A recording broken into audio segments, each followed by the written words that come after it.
Hello, ladies and gentlemen. Welcome back to another exciting episode of my YouTube channel and podcast.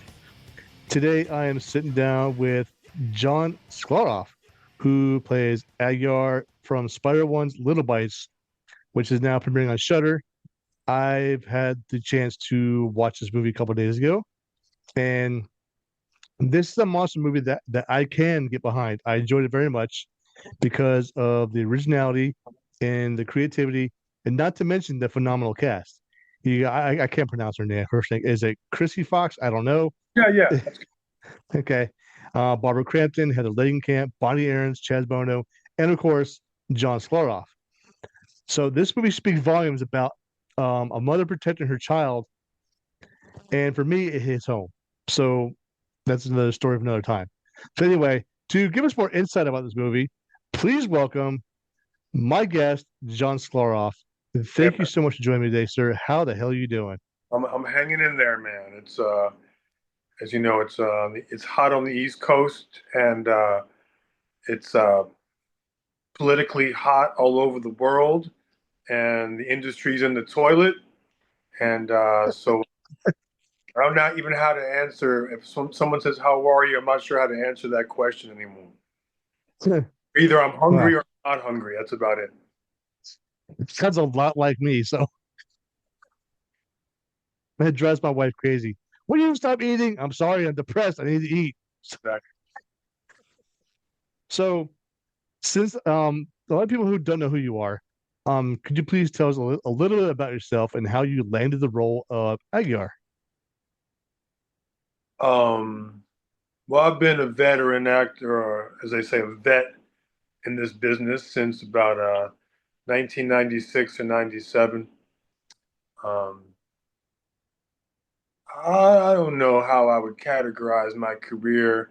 I'm kind of an athlete and a basketball junkie or a former athlete. So I guess you could say I'm kind of a journeyman if you want to look at it from a slightly negative point of view. Um, but I've been around for a bit, and I got lucky my second day in LA. I booked a lead in a pilot, and then booked like five things in a row. I was like five for five, just visiting LA, and I just decided to pack up my things and stay in LA. But that was back in the '90s when almost everything was made in Los Angeles, so the casino odds were much better. That if you wanted to have any sort of career, you would be in Los Angeles. There was nothing remote. Nothing was being done in Prague or Atlanta. It was just LA and a couple things in New York. So, and I was young, so I had a bit of luck out of the gate, and then things kind of like they do, they just level out, even out, and you have those up down years, and um, then you land kind of where we are now in 2025 in the twilight zone, where everything is just via Zoom, and I haven't seen anybody live in a meeting, whether it's a for a script because I'm a writer as well, whether it's a writer's room or a producer's meeting or trying to land an actor for a project you're writing or producing or even an audition. It's just either a self tape for an audition or a Zoom meeting. So that got me to here. And regards to this one part for Little Bites, Krsy Fox's manager, her partner is my manager is partners with her manager, and so she and her husband Spider were doing this movie because they've been doing these horror movies together. They're in the horror universe, and they had seen me in something or heard about me or someone pitched me for something, and so I had a Zoom meeting with them and a Zoom audition with them, and that's kind of how it got started. And we just started playing from there and trying to build the character from there. Okay, That was a long nice. answer. Well, I don't think I probably answered your question with a lot of stuff you can edit out, at some point in your life. Well, as I said, nothing gets taken out of my videos. So you answer how you want to answer. This interview is about you, sir, not me. So it's all about you and your character. So you have my full and undivided attention. Okay. So according to your IMDb page, I got to look at your page, your past experiences. You have been in a wide array of movies and television shows. I mean, a lot. You have a very impressive resume. Um, what appealed to you to audition for the role of Agyar? I just wanted to work, coming out of a pandemic and an actor and a writer's strike to just, it'd been pittance, as of late. And I wanted to do something. It's not just you want some money because, these kind of things aren't the money gigs. It's just something inside you just wants to work. It's like, I want to play basketball. I go shoot hoops. I go find a pickup game. I got a regular game I play in. But when you want to act, you have to wait for someone quite often. So they kind of called, and I'd never done a horror movie before, and so that appealed to me because, like you said, I had a wide array of stuff that I'd done, but nothing like this. And 4.5 hours of prosthetic makeup to get in, an hour and a half to get out, and to somehow find a character and a voice and some sort of real thing inside of all that seemed like a good enough challenge to take the bait. And so I was interested in that. And I thought, I'm not really sure about the periphery of the movie outside of my stuff with Krsy. That wasn't necessarily unattracted or attracted to that, but the relationship between Krsy and myself, there was something diabolical or horrific or psychologically horrific that sounded like some sort of horror version of the TV show In Treatment. It just sounded like almost like, if you can imagine a therapist and the patient having these sessions, but then you're a vampire or a ghoul in some sort of codependent addictive relationship, and the patient is sleeping with a therapist, or there's some sort of illicit or out of bounds relationship between the two. I just kind of saw that in my mind as a parallel, and I just thought we could find some sort of like grounded aspect inside the horror that might make this just a little bit different than your run of the mill, blood and gore kind of thing. So I want to know personally if did you put any of yourself into your character, or did you just follow the script?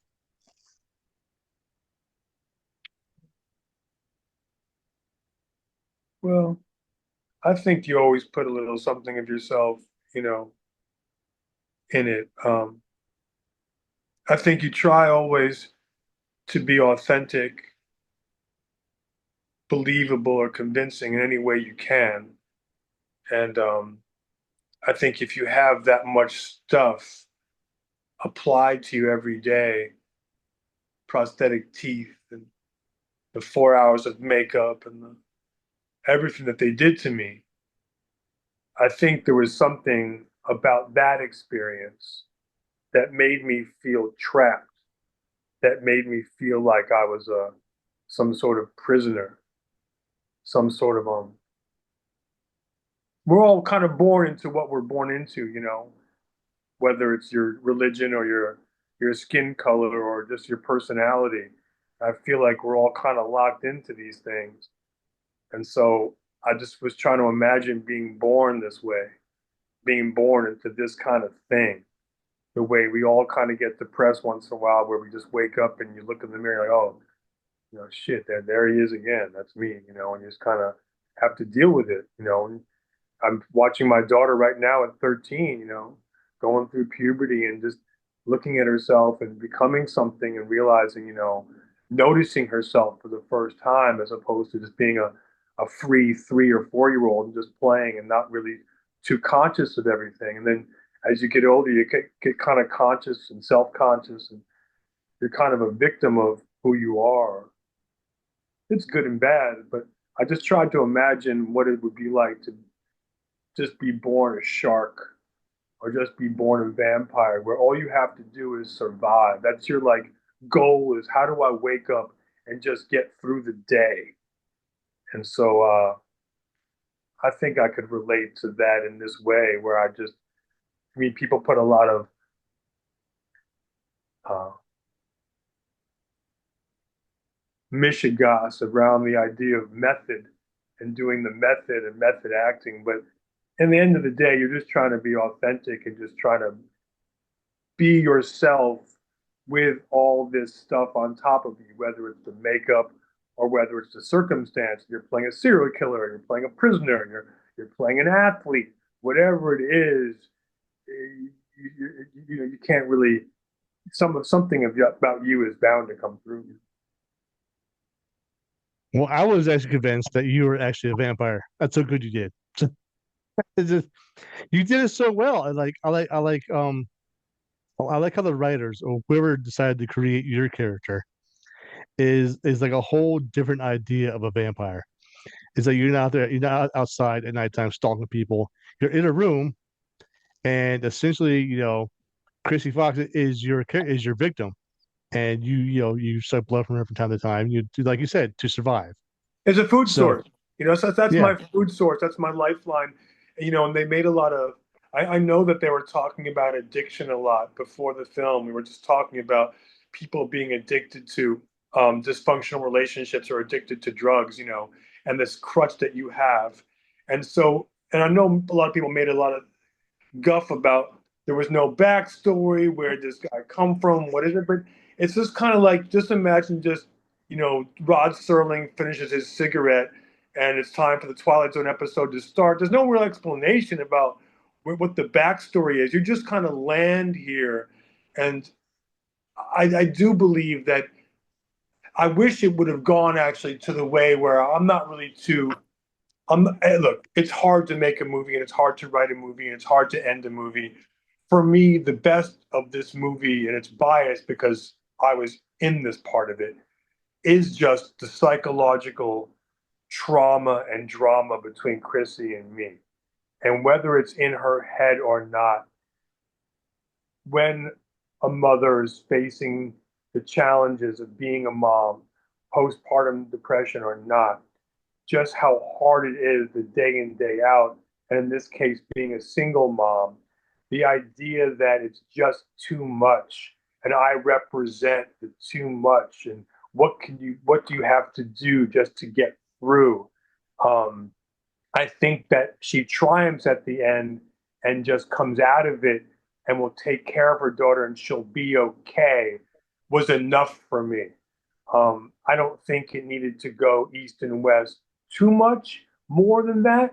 I think Spider and Krsy made it, as a producer in Spider, they made it work, but just to distill it down to its basic elements of what the movie's about, I do think it's about how hard it is to be a young mother and what it takes to be there for your son or your daughter 24/7, and the demons that can come out of you, during that time, how vulnerable you are to, to life and to, temptations, I guess, or the dark side, so to speak.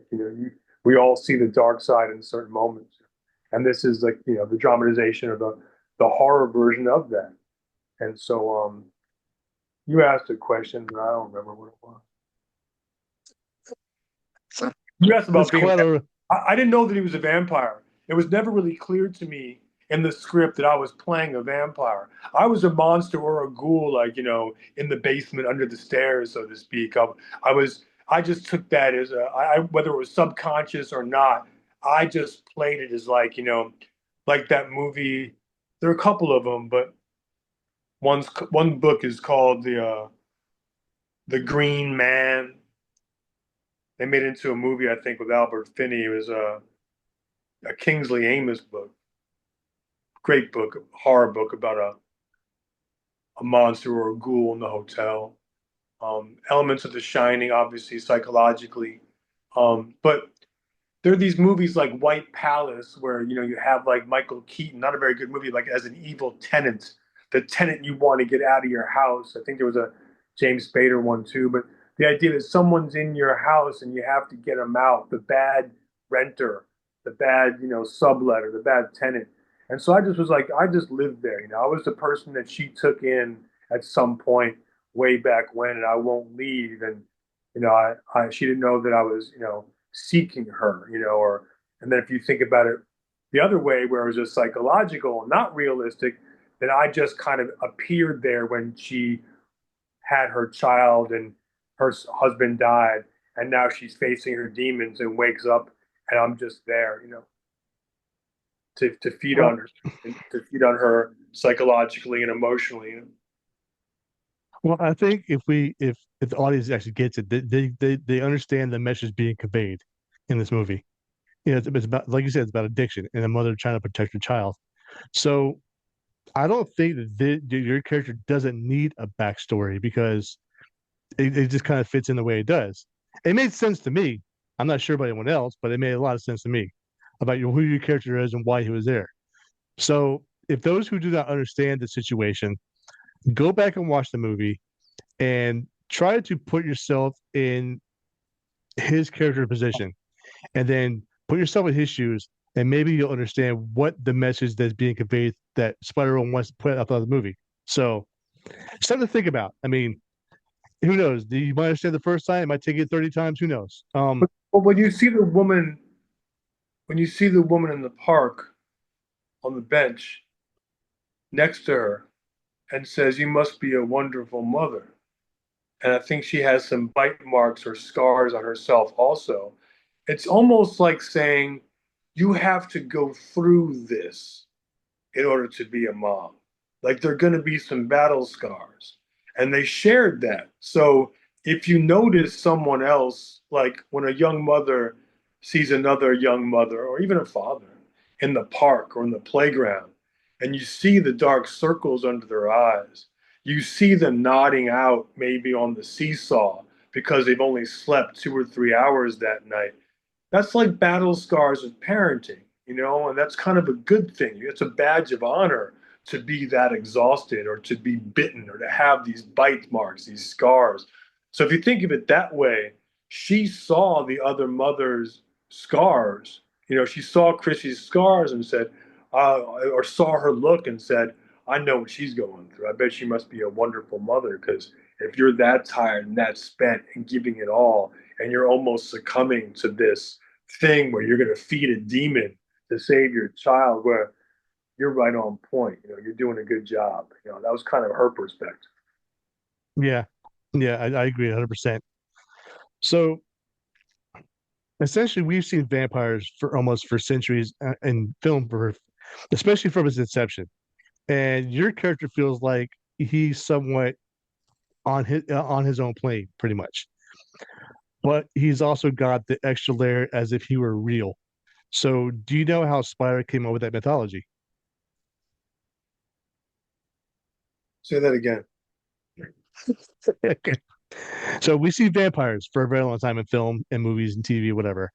And since the inception, we know what they're like and what they do. They live to, suck on blood because that's their life source, etc. And but it feels like your character is somewhat like he's on his own plane, like he like his own existence. But he also has that extra layer of as if he were real to some people. So do you think that's what Spider-Man was trying to do, like when he was writing this movie? I don't know. I don't know. I haven't thought about that. You could your question or your analysis is that he seemed less monstrous and he was splitting hairs or splitting the difference because he was kind of in the real world as opposed to being some sort of like phantasm or some sort of mystical kind of creature. He seemed to be more grounded as like a human being as if he could be real. Is that what you're kind of alluding to? Pretty much, yeah. Oh, I think that was all me. That's performing well, sir. No, I don't know. I think I'm trying to think of like, did you ever see the Jim Jarmusch film where Only Lovers Left Alive with Tilda Swinton? It was like a few years ago. It wasn't his last movie, but it was Jarmusch's like I think it was Tom Hiddleston and Tilda Swinton who played like these vampire lovers. And I thought like if you watch that or watch movies like The Hunger, I don't think they're so from another planet or from another universe or from another time. They are, but they seem pretty modern day and they seem pretty like, I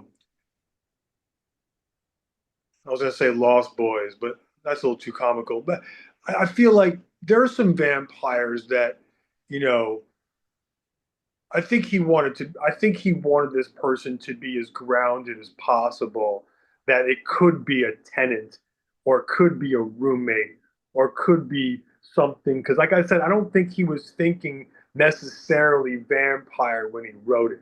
I think people in the audience members put that in there a little bit because I was feeding and I had the teeth and I seemed to be all powerful, but I'm not so sure he was trying to put a modern day spin on a vampire as opposed to just like some sort of, monster or ghoul downstairs in her mind.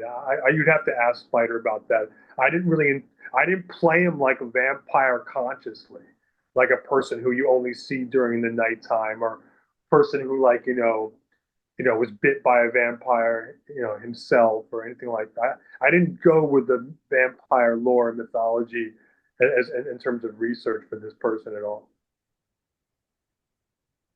Fair He might enough. All right. he might it might play like that, but that wasn't conscious, I don't think. Okay. Well, like I said, you performed exceptionally well.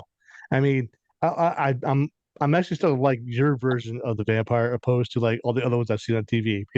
Just because it seems like you said, it seems like he's more grounded. So instead of like, oh, I'm just gonna go out and bite people because I fucking feel like it. No, I hate that shit.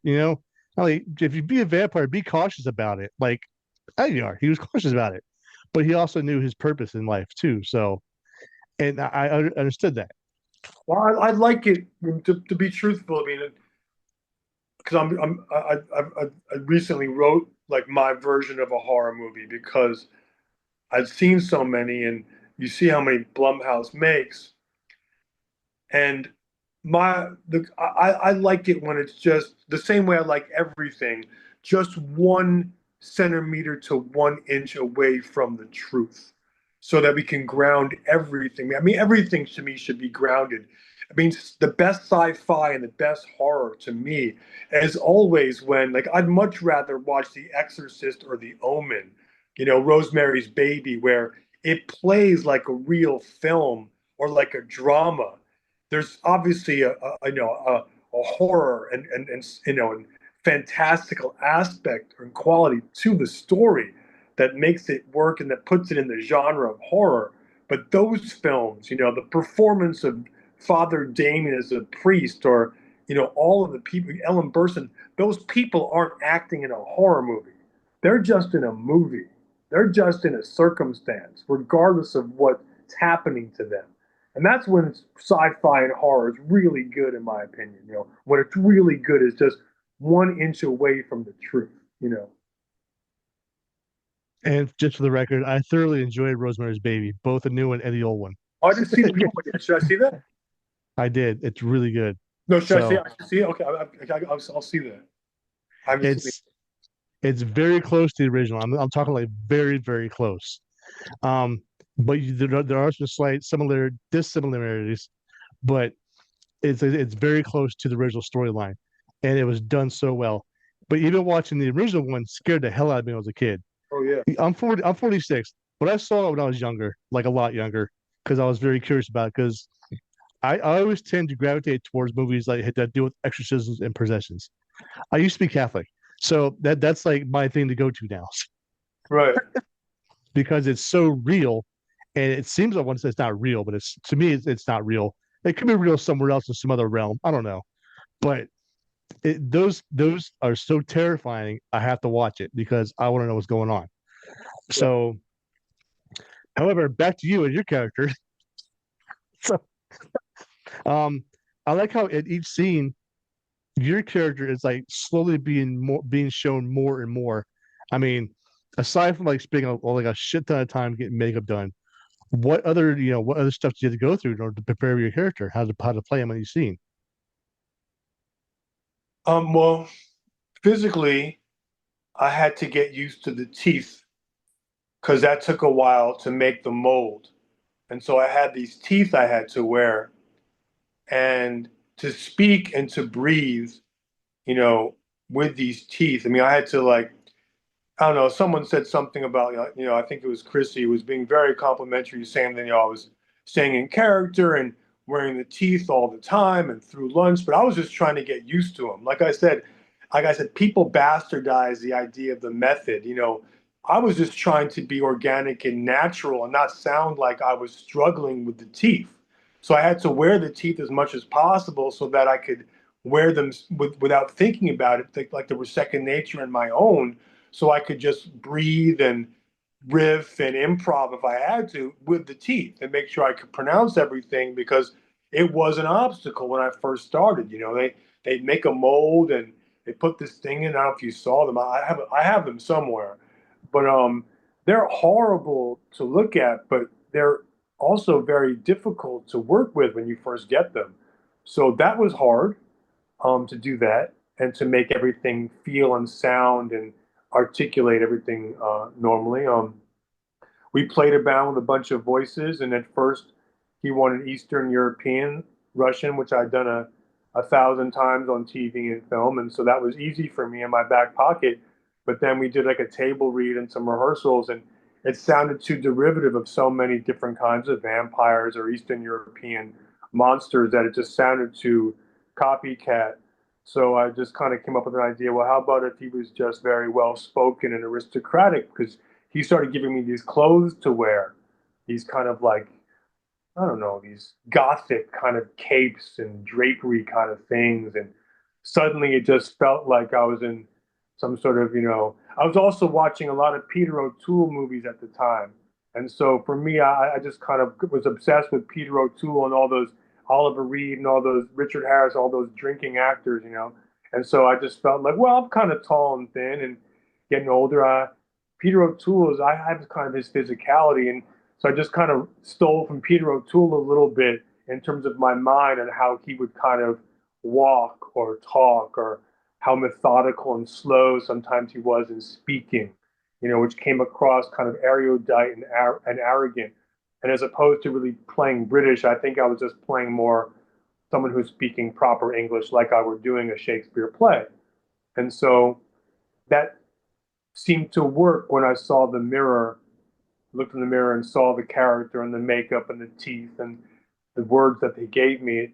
It seemed like a decent fit. And so we ran with it. And so still trying to answer the question, which was what I had to go through besides the makeup. So the voice, the teeth, um, that's pretty much it. Because other than that, the cinematographer. I mean, yeah, it was kind of bloody and gory and sticky. That was kind of bad. But the cinematographer and Krsy and Spider were very respectful and gave me a lot of room and a lot of support.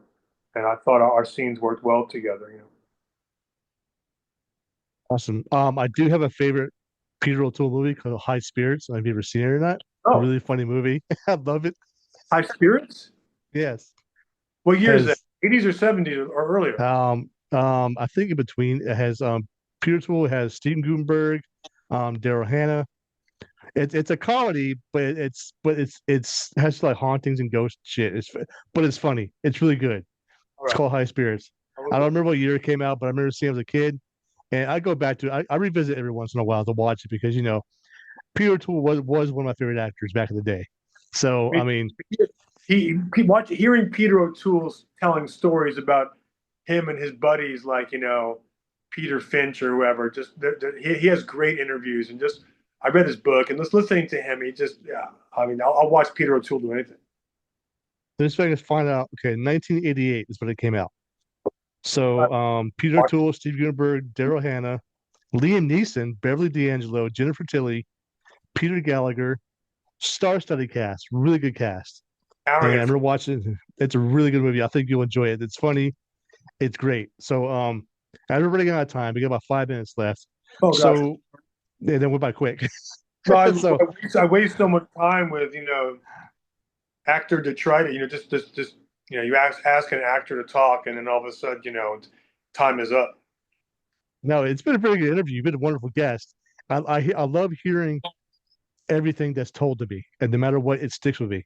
So are there any stories you can tell us about what happened on anything behind the scenes that no one knows on what happened on set? Nope, I really No don't. bloopers and no messed up or anything. Know what? No bloopers or funny moments or anything messed up on set. No, I mean, I gotta say, I mean, we were on a tight budget, a tight schedule. We were going there to work. I'm sure maybe someone else has some stuff that maybe went, but I really was there. And I'm not saying I'm not super serious, but like we had only a finite amount of time and they can't pay overtime on these kind of things. So you got to move Right. and know that they take 4 hours, 4.5 to get me into makeup, an hour and a half out. When I'm out, it's time to, I mean, we got to work, we just got to be really on point and know your stuff. And I don't know. Those guys pulled off pretty much a miracle to make all that. I mean, I know Chaz Bono did a great job producing. He drove me to work every day. That's a little blooper. He drove me to work because I only had one car in LA, and so in my contract, most people ask for like extra money or maybe a day off, or they want to be put up here or they want to be put up there. Mine is always, can you take me to and from set so I don't have to drive? Because I don't want to leave my family without a car, and I don't want to think about driving before and after being tired. I don't want to be in a car wreck, or I don't want to die acting. That'd be really humiliating. So I always have someone drive me, and so Chaz would pick me up every day and take me to work. And I was kind of tickled that he did that and that his mom produced it. I wasn't there for the premiere, so I didn't get to meet her, but I was happy that she put some attention, some support, and some cash into it because everyone I think pulled their weight. Pulled his or her weight. I think they pulled off a pretty good flick, and everyone was took it really seriously.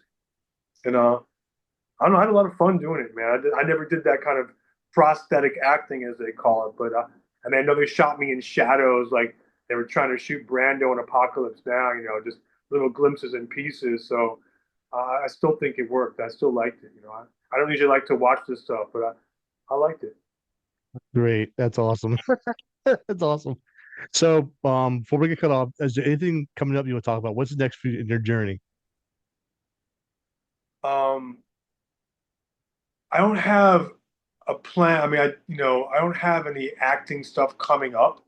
I have some scripts that are out there with different studios like 101 and Stephen Graham's company over at Adolescence has one of mine. And like I said, I'm looking for a job. So if you got one, let me know.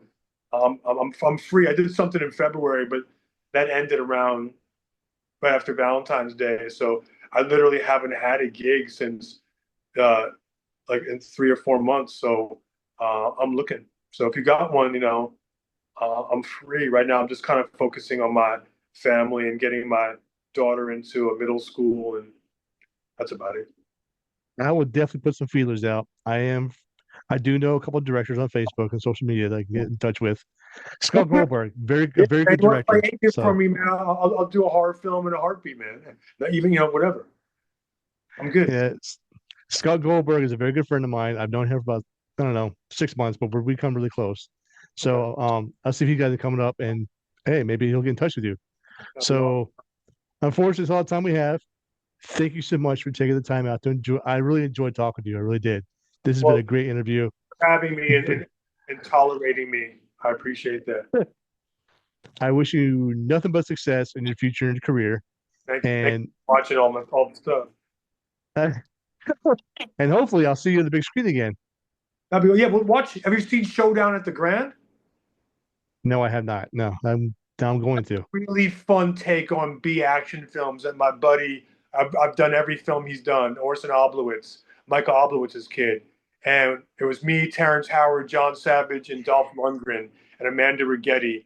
And it's a really, really, really fun send up of B action films. I think you'd like it. Okay, I will definitely check it out. It'll go on my list.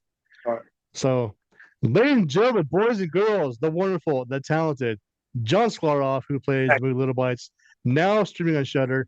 I definitely recommend this movie. It's not your typical mythos vampire bullshit. It's a really good movie, and you'll love the originality. Again, thank you, sir, and have a wonderful evening. Thanks, Ben. Good night. Stay cool, man. All right, take care.